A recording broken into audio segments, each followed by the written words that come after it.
Hello dear students, hope you all are fit and fine. Welcome to my channel Whiteboard. तो बेटा आप जैसा जानते हो कि हम सिविक्स का चैप्टर 1 अंडरस्टैंडिंग डाइवर्सिटी ये हम रीड कर रहे थे। तो बेटा इसके अंडर हमने डाइवर्सिटी का मीनिंग समझा कि डाइवर्सिटी मीन्स डिफरेंस, ठीक है ना, कि मतलब एक से दूसरे पर्सन के अंदर, ठीक है, कुछ ना कुछ डिफरेंसेस जो हैं वो होते हैं। तो इसको हमने आगे एक्सप्लेन किया समीर 1 और समीर 2, ठीक है, इनकी स्टोरी से। ठीक, तो उसके बाद हमने क्या देखा कि दोनों में चाहे बहुत सारे डिफरेंसेस थे, ठीक है, वो दोनों एक दूसरे से काफ़ी ज़्यादा अलग थे, बट फिर भी क्या था कि बोथ वर फ्रेंड्स, ठीक है, कि फिर भी वो आपस में फ्रेंड्स बन गए, दोस्त बन गए। क्यों दोस्त बन गए? क्योंकि बेटा मैंने आपको बताया कि जो ह्यूमन बीइंग है, ठीक है ना, ह्यूमन बीइंग, तो इंसान की जो नेचर है, ह्यूमन की नेचर, तो वो क्या है? सोशल, ठीक है, वो एक सोशल पर्सन है। तो मतलब क्या है कि उसको एक दूसरे की नीड की, हेल्प की ज़रूरत पड़ती ही पड़ती है। तो इसलिए क्या है कि मतलब डाइवर्सिटी यानी डिफरेंसेस होने के बावजूद भी वो एक दूसरे के अच्छे फ्रेंड बन गए।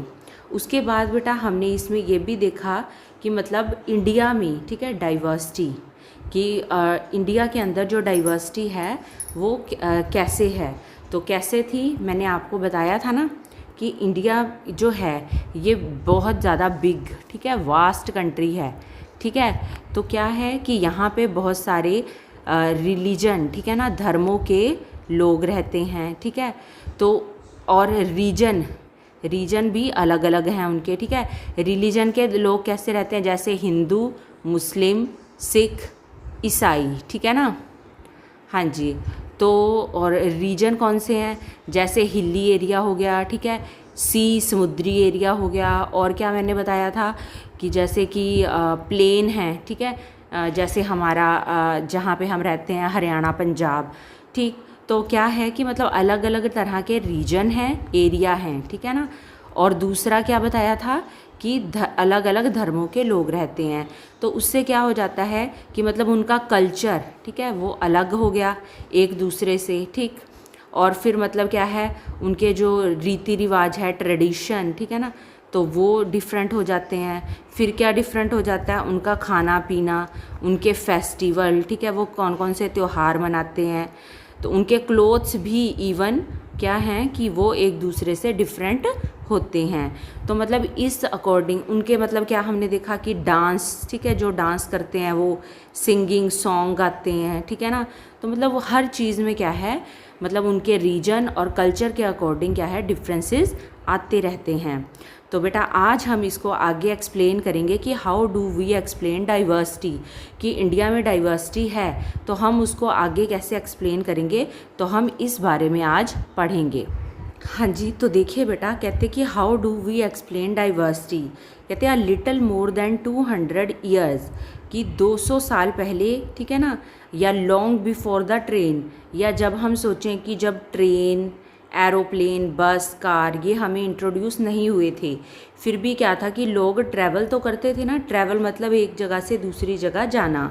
हाँ जी, तो वो किससे करते थे? शिप के थ्रू, हॉर्सेस के थ्रू, कैमल और ऑन फुट, ठीक है, या तो वो शिप्स पे या घोड़ों पे या कैमल ऊँट पे या फिर पैदल ही वो यात्रा करते थे। हाँ जी, तो बेटा वो कहते कि वो एक जगह से दूसरी जगह क्यों जाते थे?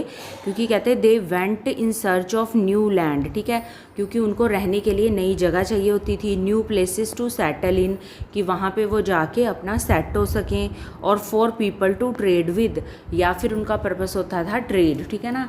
पहले मैंने आपको बताया हिस्ट्री में भी कि सबसे पहले लोगों का जो मेन एम था वो क्या था? फूड का, ठीक है ना।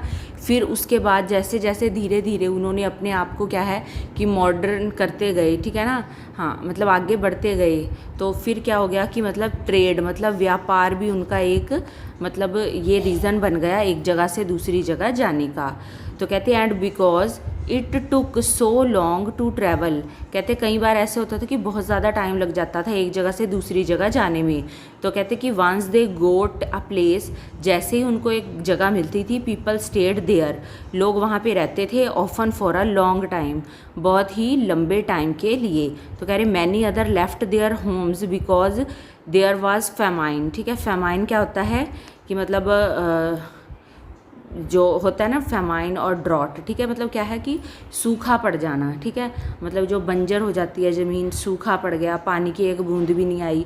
तो क्या है कि and they could not get enough to eat, और उनको खाने को क्या है कुछ भी नहीं मिलता। तो कह रहे कि some went in search of work, और कुछ ऐसे होते हैं कि जो काम की तलाश में एक जगह से दूसरी जगह जाते हैं, और कुछ किस वजह से जाते हैं, वार हो गई, युद्ध हो गया, तो उससे बचने के लिए भी वो अपना प्लेस जो है वो बदलते हैं। और कह रहे sometimes as they began to make their homes in new places, और कह रहे जैसे ही वो मतलब दूसरी जगह जाके अपना नया घर बनाते हैं, people began to change a little, वो अपने आप को थोड़ा बहुत जो है वो चेंज करना की कोशिश करते हैं। कह रहे other times they manage to do things the old ways. ठीक है, वो क्या करते हैं कि मतलब नई जगह पे चले गए, बट जो उनकी पुरानी तरीके थे काम करने के, या उनका जो भी ढंग था, ठीक है, रीति रिवाज थे, तो उनको वो पूरी तरह से अपने माइंड से वो भूल नहीं सकते। हम मतलब क्या है कि जब नई जगह पे जाते हैं तो देखते हैं कि उनका कल्चर ऐसा है, तो हम उसको फॉलो तो कर लेते हैं। ठीक है, आप जैसे यहाँ इंडिया से फॉरेन में चले गए, आपने उनका कल्चर फॉलो तो कर लिया, बट आप इंडियन हो, ठीक है ना, तो कुछ तो आपके इंडिया का जो असर है, ठीक है, मतलब जहाँ पे हम बचपन से जवान हुए, ठीक है ना, तो जहाँ पे हमने इतना टाइम बिताया, तो हमारा बेस जो है वो तो इंडिया है ना, तो हम क्या है कि उन चीज़ों को, पुराने रीति रिवाजों को नहीं भूल सकते। तो क्या है कि वो मतलब कुछ क्या करते हैं कि अपनी पुरानी आदतों को वही फॉलो करते हैं। और कह रहे so their languages, food, music, religions became a mix of the old and the new. ठीक है, तो फिर क्या हो जाता है कि मतलब हमारा ये जो मतलब हम चीज़ें हैं ना देखते हैं, जैसे कि हमारा रिलीजन धर्म के हिसाब से हो गया, ठीक है, म्यूज़िक हो गया, हमारे ट्रेडिशन कल्चर हो गया, हमारे रीति रिवाज हो गए, तो मतलब क्या है वो एक मिक्सचर बन जाता है पुरानों का भी और नयों का भी। और कह रहे and out of this intermixing of culture, जब हमारा इंटरमिक्सिंग भी आपस में वो कल्चर एक दूसरे से मिक्स हो गए, तो कह रहे सम केम समथिंग न्यू एंड डिफरेंट, तो इससे क्या हो जाता है कि वो नए और अलग टाइप के बन जाते हैं। और कह रहे the history of many places shows us how many different cultural influences have helped to shape life and culture there। ठीक है, तो कह रहे कि क्या है कि हिस्ट्री, ठीक है, हिस्ट्री ऑफ मैनी प्लेसेस की कुछ जगह की मतलब हिस्ट्री ऐसी होती है जो शो करती है डिफरेंट कल्चर को। ठीक है ना, तो कह रहे दस रिलीजन्स बिकेम वेरी डाइवर्स, तो क्या होता है कि हमारे जो रिलीजन है, जो हमारा धर्म है, वो बहुत ज़्यादा डाइवर्स मतलब चेंज हो जाता है। कह रहे because of their unique histories. ठीक है, मतलब हम उनसे मतलब अपने आप को सेपरेट कर लेते हैं। ठीक है ना, मतलब क्या है कि इनकी हिस्ट्री कुछ और है, हमारी हिस्ट्री कुछ और है। तो कह रहे similarly diversity also comes about when people adopt their lives to the geographical area. ठीक है, अब क्या है कि हमारे ऊपर क्या है रिलीजन का, ठीक है, एक जगह से जब दूसरी जगह गए तो दूसरों के रिलीजन का भी असर जैसे पड़ता है, और दूसरा किसका पड़ता है, जियोग्राफिकल एरिया। जियोग्राफिकल एरिया क्या होता है कि मतलब जैसे एक साइड है जैसे पहाड़, ठीक है ना, हिली एरिया है, और दूसरी साइड है सी, समुद्र। ठीक है, तो मतलब ये जो एरिया वाइज डिफरेंस आ गया, ठीक है, तो ये भी क्या है एक दूसरे से क्या है इसको अलग करता है। तो बेटा इसी ये जो हिली और ये सी जो समुद्री एरिया है, तो इनको हम दो टाइप से मतलब क्या है इसका जो डिफरेंस है उसको हम एक्सप्लेन करेंगे। तो चलिए फिर आगे देखते हैं। तो बेटा यहाँ पे हम दो, ठीक है, बिल्कुल जो अपोजिट हैं, ठीक है, टोटली अपोजिट, ठीक, एरियाज़ को हम इस मैप में देख रहे हैं। देखिए सबसे ऊपर ये है नॉर्थ और ईस्ट का पोर्शन में आ जाता है, ठीक है, नॉर्थ ईस्ट में पड़ता है, दैट इज़ लद्दाख। ठीक है, और सेकंड है यहाँ पे सबसे नीचे इंडिया का, ये है साउथ वेस्ट में, ठीक है, ये है केरला। हाँ जी, तो जो लद्दाख है वो नॉर्थ ईस्ट में पड़ता है, और ये जो केरला है ये साउथ वेस्ट में पड़ता है। ठीक है, तो ये देखिए कि ये ऊपर वाला पोर्शन आप जैसे इसको देख के आपको पता चल ही जाता है कि ये क्या है, मतलब हिमालय रीजन में है, तो मतलब ये हिली एरिया है। ठीक है ना, और सबसे टॉप पे है ये लद्दाख। ठीक है, टॉप पे होने की वजह से यहाँ पे क्या होती है कि स्नो से ये पूरा साल ढका रहता है। और दूसरी साइड है केरला। ठीक है, तो केरला को आप जैसे ये देख रहे हो क्या है, यहाँ पे सी है, समुद्र है। ठीक है, यहाँ पे कौन सा है, अरेबियन सी, और यहाँ पे कौन सा है, इंडियन ओशन। तो क्या है, ये समुद्री एरिया है। ठीक है, और दूसरी साइड इसके कहते हैं हिली पड़ता है। ठीक है, मतलब ये थोड़ा मिक्सचर हो गया समुद्री एरिया का और हिली का। ठीक है, और ऊपर जो है लद्दाख, तो ये पूरा साल स्नो से, बर्फ़ से ढका रहता है।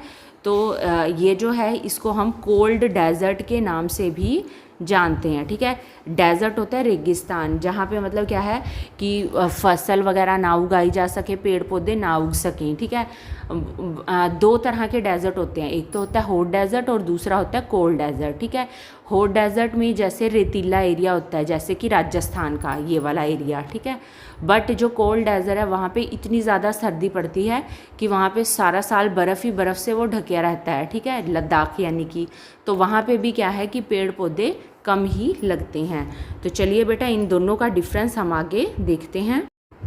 हाँ जी, तो चलिए बेटा आगे देखते हैं लद्दाख और केरला का डिफरेंस। तो मैंने आपको बताया कि जो लद्दाख है वो इंडिया के नॉर्थ ईस्ट में पड़ता है सबसे ऊपर। ठीक है, और जो केरला है वो साउथ वेस्ट में सबसे नीचे पड़ता है। और ये क्या है, जो लद्दाख है वो हिली एरिया है और पूरा साल यहाँ पे स्नो ही स्नो होती है, तो इसलिए कोल्ड डेजर्ट इसको बोला जाता है। ठीक है, और इसी वजह से क्योंकि सारा साल बर्फ़ से ये ढके रहते हैं, तो वेरी लिटल एग्रीकल्चर, खेती बाड़ी ना के बराबर ही होती है या फिर थोड़ी बहुत। बट केरला में क्या है कि वन साइड सी है, समुद्र है, और अनदर साइड हिली एरिया है। तो वहाँ पे क्या है, जो लोगों का मेन ऑक्यूपेशन है, ठीक है, हो गया वो एग्रीकल्चर हो गया। और वो स्पीसीज़ जैसे कि पीपर, मिर्ची, क्लोव जैसे लौंग वगैरह हो गई। ठीक है ना, और कार्डेमम, ठीक है, इलायची। तो मतलब ये जो हमारी मतलब मसाले हैं हमारी सबके मतलब जो किचन में यूज़ किए जाते हैं, तो वो यहाँ पे केरला में लगाए जाते हैं। तो बेटा क्या हो गया कि मतलब केरला के लोग जो हैं वहाँ पे क्योंकि एग्रीकल्चर पॉसिबल है, तो उनका जो मतलब मेन ऑक्यूपेशन हो गया वो एग्रीकल्चर हो गया। और दूसरा क्या हो गया, फिशिंग। ठीक है, मतलब क्योंकि समुद्री एरिया है तो मछली पकड़ना, उसको बेचना, तो मतलब ये दो जो हैं ऑक्यूपेशन इनके हो जाते हैं। बट जो लद्दाख है, तो लद्दाख क्या है, कोल्ड डेजर्ट है, तो इस वजह से वहाँ पे वेरी लिटिल एग्रीकल्चर होता है। तो बट लोगों का जो मेन ऑक्यूपेशन है वो गोट और शीप पालते हैं। ठीक है, तो उनके बालों से क्या है वो वूल, ऊन बनाते हैं। और जैसे पश्मीना शॉल वहाँ के फेमस है ना, तो मतलब क्या है कि दोनों, ठीक है, अपनी अपनी हिसाब से, मतलब जैसे केरला है वो स्पीसीज़ की वजह से, ठीक है, स्पीसीज़ की वजह से, मसालों की वजह से, और जो लद्दाख है वो क्या है कि मतलब पश्मीना शॉल, ठीक है, इसकी वजह से मतलब दोनों जो हैं ट्रेडर्स को अपनी अपनी तरफ अट्रैक्ट करते हैं। ट्रेडर्स होते हैं जो बिजनेसमैन होते हैं, ठीक है ना, कि मतलब बाहर से लोग आते हैं और यहाँ से चीज़ें खरीद के बेचने के हिसाब से लेके जाते हैं। फिर बेटा अगर हम देखें तो लद्दाख के जो लोग हैं, ठीक है, क्योंकि हिली एरिया में रहते हैं, तो उनका जो है मतलब खाना तो वो है मीट और मिल्क प्रोडक्ट। ठीक है, वो एनिमल के ऊपर डिपेंड करते हैं। ठीक है, क्योंकि जब वहाँ पे मतलब फसलें तो ज़्यादा लगाई नहीं जाती, तो वहाँ पे मतलब जो है मतलब हिली एरिया के जो एनिमल हैं, ठीक है, तो फिर जब उनके पास और कुछ नहीं बचता तो वो उनको ही खाएंगे। ठीक है, और दूसरा साइड अगर हम केरला में देखें तो वो समुद्री एरिया होने के कारण फ़िश, ठीक है, और दूसरा एग्रीकल्चर है वहाँ पे, तो राइस, तो फ़िश और राइस उनका जो है मेन फूड माना जाता है। तो बेटा अब अगर हम देखें कि उनका मतलब जो रिलीजन है, धर्म, ठीक है, तो धर्म के हिसाब से अगर हम देखें तो जो लद्दाख है ना बेटा, तो लद्दाख को मिनी तिब्बत बोला जाता है। ठीक है, लद्दाख को मिनी तिब्बत के नाम से भी जानते हैं। ठीक है, हाँ जी, तो क्या है कि तिब्बत में क्या है, जो मतलब क्या है, जो बुद्धिज़्म, ठीक है, बुद्ध लोगों का मतलब वहाँ पे ज़्यादा प्रचार हुआ रहा। ठीक है, और दूसरा कि मुसलमान लोग जो हैं वो वहाँ पे ज़्यादा रहे हैं उस एरिया में। बट जो केरला है, तो केरला में क्या है, वहाँ पे जूडाइज़्म, बुद्धिस्ट लोग, इस्लामिक और क्रिश्चियन लोग जो हैं वो मेनली वहाँ पे ज़्यादा रहते हैं, ठीक है। तो इसकी जो है मतलब जो हमें जो कहते हैं ना कि हमें प्रमाण मिलने हैं, ठीक है ना, तो वो प्रमाण मतलब क्या है, वो किस चीज़ से मिलते हैं, तो उसको आगे हम अभी एक्सप्लेन करेंगे। हाँ जी, तो कहते बेटा कि क्या है कि दोनों ही जो स्टेट्स हैं, ठीक है ना, मतलब जो हो गई लद्दाख और दूसरा है केरला, ठीक है। तो कहते कि यहाँ पे दोनों में क्या है, अरब, ठीक है, जो हैं अरब ट्रेडर्स, ठीक, वो आते रहे हैं। तो उनकी वजह से क्या हुआ कि मतलब वो अरब थे, ठीक है, अरबी, तो मुस्लिम जो है धर्म को, रिलीजन को वो फॉलो करते थे, ठीक है ना। तो इससे पता चलता है कि वहाँ पे जो मुसलमान हैं, ठीक है, कि वो वहाँ पे रहते थे। और जो अगर हम देखें केरला का, तो केरला में कहते कि एक जो फेमस, ठीक है, माने जाते हैं ट्रैवलर, वो थे इब्न बतूता। तो वो कहते वो यहाँ पे आए थे, ठीक है। तो उन्होंने अपने ट्रैवलॉग में मतलब ये लिखा है कि मुसलमानों को यहाँ पे मतलब सबसे ज़्यादा क्या है, मतलब इम्पोर्टेंस दी जाती थी, ठीक है। तो लद्दाख और केरला, तो दोनों में क्या है, मुसलमानों का मतलब होने की ये प्रमाण जो हैं वो पाए जाते हैं। और यहाँ पे बेटा ये भी कहा जाता है कि जो है कि लद्दाख जो केरला है, ठीक है, तो केरला में क्या है कि वहाँ पे कुछ यूटेंसिल, बर्तन वगैरह, ठीक है, एक टाइप का जो है वहाँ पे पाया जाता है। तो उसके लिए क्या कहते कि भी यहाँ पे क्या है, हाँ जी, तो देखिए बेटा ये एक बड़ा ही इंटरेस्टिंग फैक्ट है कि केरला जो हम कहते हैं ना कि मतलब समुद्र के पास का एरिया है, तो वहाँ पे फ़िशिंग का जो ऑक्यूपेशन चलता है, तो वहाँ पे जो फ़िशिंग नेट यूज़ किया जाता है मछलियों को पकड़ने के लिए, तो उसको नेम दिया गया चेना वाला, ठीक है। तो फिर क्या है कि वो जिस यूटेंसिल, जिस बर्तन में वो जो मतलब मछलियों को पकाया जाता है, तो उसको आगे उन्होंने चेना वाला के नाम से नेम दिया चेना चाटी, ठीक है। तो ये जो चेना वर्ड है ये बेटा माना जाता है कि चाइना से लिया गया है, ठीक है ना। तो ये जो है ये हमें मतलब क्या है कि एक बीच में इसने क्या किया कि मतलब एक इंटरेस्टिंग सा फैक्ट बना के हमारे सामने ये लाइव फिशिंग से रिलेटेड, ठीक है। तो हमें पता चलता है कि जो केरला है तो वहाँ पे मतलब फ़िशिंग का बहुत ही ज़्यादा प्रचलन है। और ये जो आपको बेटा यहाँ पे ये पिक्चर शो हो रही है, ठीक है, तो इस पिक्चर में ये हमें दिखाया गया है डजोज़, ठीक है। डजोज़ क्या होता है कि मतलब जो काऊ, ठीक है, होती है याक काऊ, ठीक है, मतलब याक काऊ मतलब फीमेल, ठीक है। तो ये जो है ये क्योंकि कोल्ड डेजर्ट है लद्दाख, तो लद्दाख में ये पाए जाते हैं, ठीक है। क्यों इनका मतलब ये जो है मतलब ये डिफरेंस कैसे है, मतलब ये काऊ हमारी जो यहाँ पे आम काऊ मिलती हैं वो अलग होते हैं, ठीक है।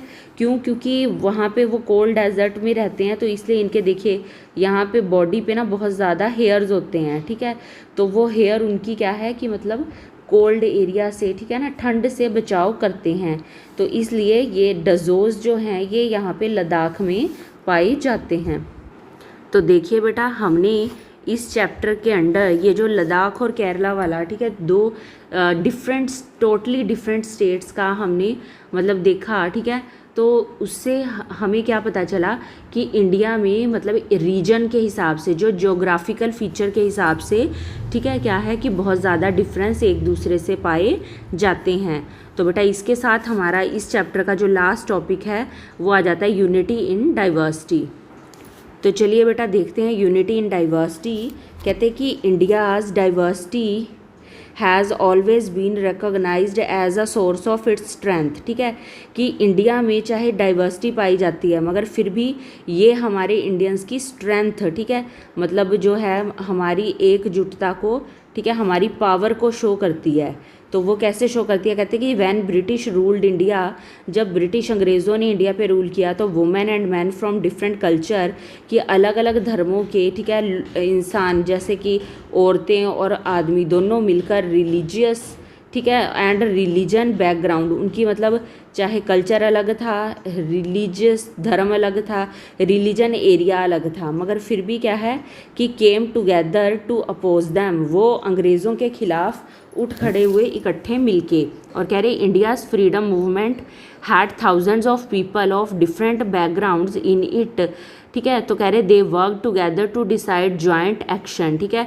बट क्या किया उन्होंने, मतलब चाहे वो अलग अलग धर्मों के थे, जातियों के थे, अलग अलग एरिया से आए थे, बट उन्होंने जब देखा कि कोई और ब्रिटिश, ठीक है, हमारे ऊपर राज करने आए हैं, तो उन्होंने उनका बहिष्कार किया, ठीक है। उनके खिलाफ उठ खड़े हुए, उनको इंडिया से बाहर निकालने के लिए सारों ने यूनाइट हो गए, ठीक है, एकजुट हो गए।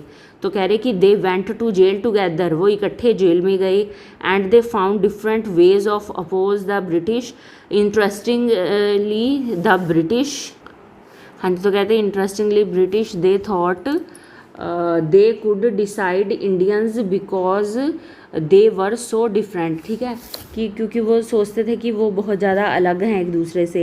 And then continue to rule them, और वो चाहते थे कि मतलब हम उनके ऊपर आसानी से रूल, अपना शासन लागू कर सकेंगे। बट हुआ इसके उल्ट, ठीक है। बट क्या हुआ कि people showed how they could be different and yet be united in their battle against the British, ठीक है।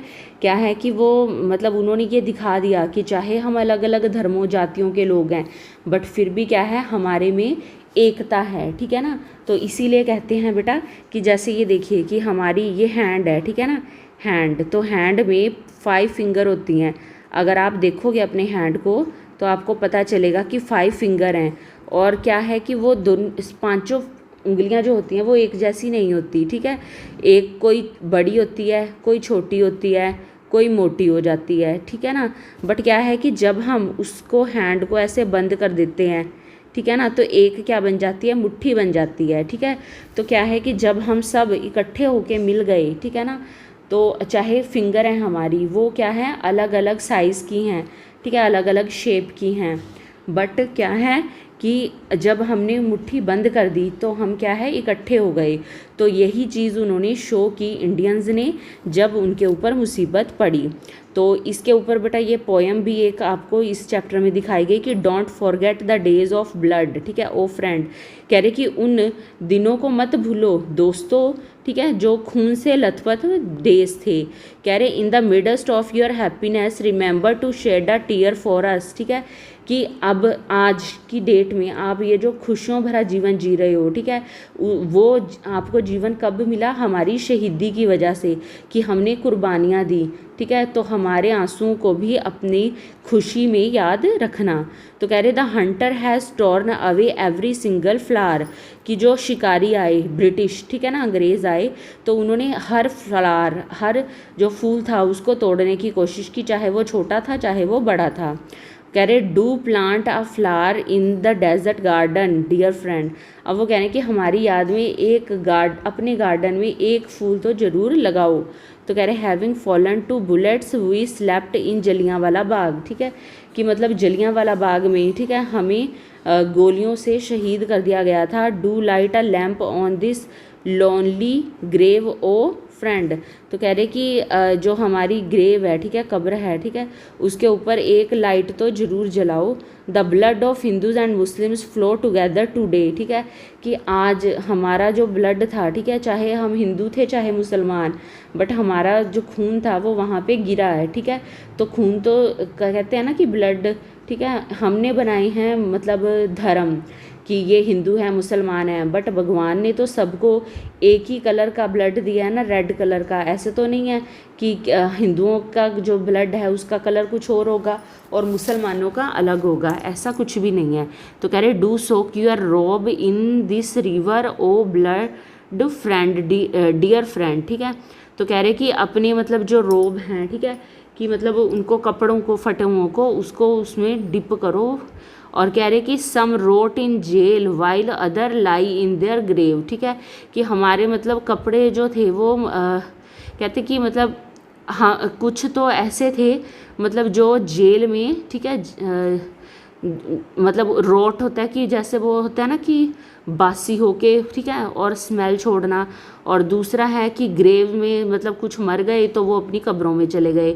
तो कह रहे do shed a few tears for them O friend, तो कह रहे हमारे लिए कुछ तो थोड़ा सा तो आंसू ज़रूर बहाना। ठीक है, तो ये जो मतलब पेट्रियोटिक सॉन्ग है बेटा, ये बताता है कि कितने मतलब अंग्रेज़ों ने हमारे इंडियंस पे क्या है कि अत्याचार किए थे, बट फिर भी हम चाहे मुसलमान थे, चाहे हिंदू थे, चाहे ईसाई थे, चाहे सिख थे, हम सब ने उनका मिलकर सामना किया था। तो कह रहे दिस सॉन्ग वाज संग after the Jallianwala Bagh massacre, जो जलियांवाला बाग में जो नरसंहार हुआ था मैसेक्री, ठीक है, मतलब निर्दोष लोगों को मारा गया in Amritsar, in which a British general opened fire on a large group of unarmed peaceful people killing many of the wounding even more. ठीक है, अब उन्होंने क्या किया कि मतलब लोग जो थे वो अनआर्म्ड, मतलब उन्होंने कोई हथियार नहीं लिए थे और वो शांतिपूर्वक वहाँ पे बैठे हुए थे, एक मतलब मीटिंग ले रहे थे, तो अंग्रेज़ों ने आके उनके ऊपर बेफालतू की जो थी गोलियाँ चला दी थी। ठीक है, तो कह रहे man and women, Hindu, Sikh and Muslim, rich और पुअर, चाहे जो मर्जी हो, ठीक है, तो सब ने अंग्रेज़ों के खिलाफ वहाँ पे प्रोटेस्ट करी थी शांतिपूर्वक ढंग से। ठीक है, तो इसी उसमें मतलब ये जो सॉन्ग है वो वहाँ पे मतलब उसका जो नरसंहार हुआ, मतलब निर्दोष लोगों को मार दिया गया, तो ये सॉन्ग बाद में गाया गया।